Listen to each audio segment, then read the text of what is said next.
There are no classes on flirting in school, and unfortunately what that means is that when you go out into the world to do it, sometimes some weird things can escape your mouth, which is why in this video I'm going to give you 5 things that you should never say when flirting. You may have in the past because they're very common.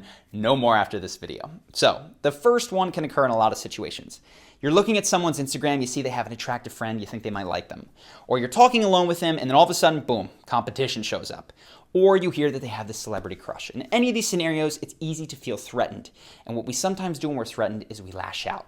Guys will say, oh, that guy is too handsome, he looks gay. Sometimes women will use the S word.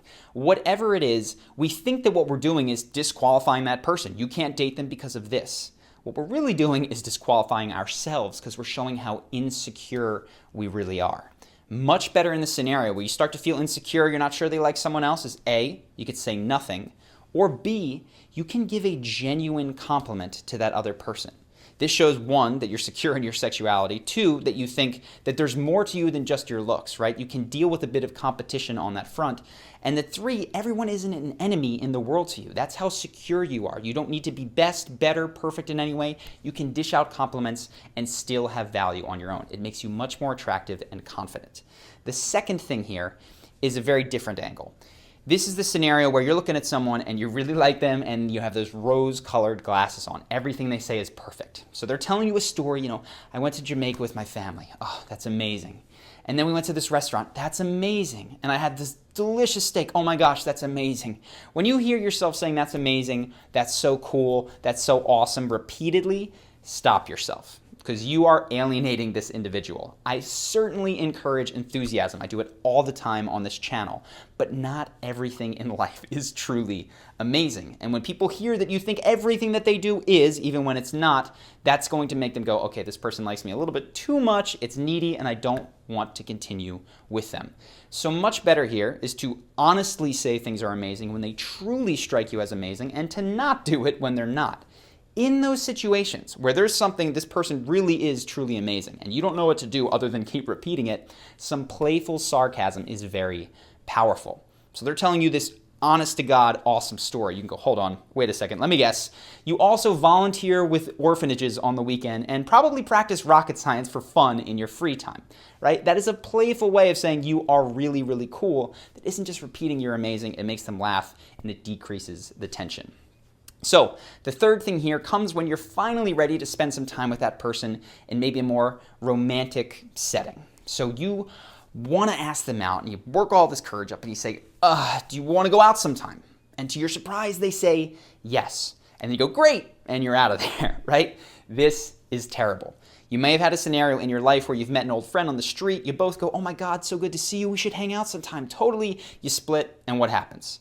Can we go out sometime means let's hang out never, right? So don't leave any sort of plans that you want to make on can we or should we go out sometime.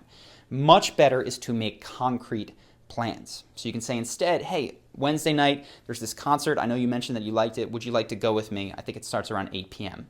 Now you're getting a yes or a no for a real thing, rather than the fake yes or even the completely vague no that you would get from let's go out sometime.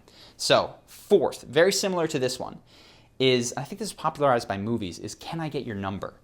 This has a lot of problems, and the same thing occurs with can I get your Snapchat, can I get your Instagram handle? It treats the trading of contact information as the goal of an interaction, when if you're trying to see this person again, the goal is to actually see them again. So that's one weird thing. But the second thing is, imagine that someone's just out of the blue and there's no concrete plans asking for your phone number.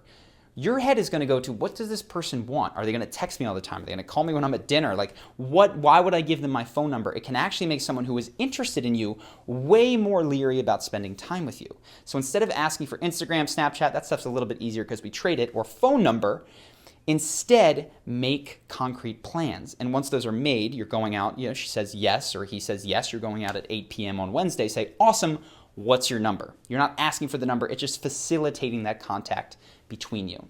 And the fifth one has a lot of different flavors, but it starts with you would look better, prettier, more handsome if you cut your hair, worked out, changed your shirt. And one that I feel like is very popular, unfortunately, for men to say to women is if you smiled. So I think this comes from a not knowing what to say. They see someone who doesn't look like they're having fun at a party and they want to give a compliment. They say, you'd look prettier if you smiled. that person will never smile at you. You just made them so self-conscious about the fact that they are not smiling.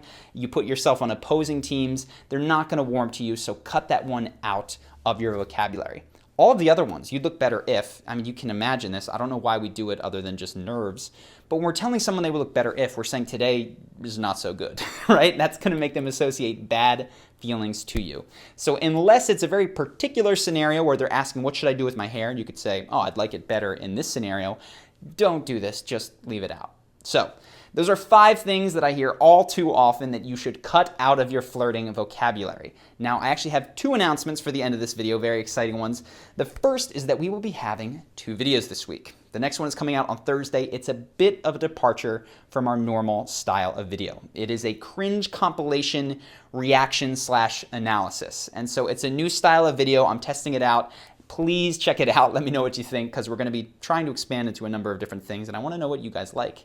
The second announcement is that I have to thank for that video our sponsor, Simple Habit. They, in part, make it possible for us to experiment like this. Simple Habit, if you haven't yet checked it out, is an app that has guided meditations. Now, I've used this in the past for meditations on joy, for feeling more gratitude, but what I would recommend it for, if you're interested in this topic, is confidence, because I've actually gone on and recorded my own meditation for boosting confidence. And you can listen to it before you go out in a dating, a social, some sort of career scenario to really put yourself in a confident state. So if you want to check that out completely for free, you can go to the link below, simplehabit.com/confidence to get your 1-week free trial. And if you like it beyond that, you can just pay $11.99 a month to continue it. I know that I certainly have, and I at the very least recommend checking this 1-week trial out for those of you who are interested. I have 2 meditations that I've recorded. That first one is on confidence, and I also have another one on self-love and self-acceptance. So I hope that you guys enjoyed this video. I look very much forward to seeing you in the next one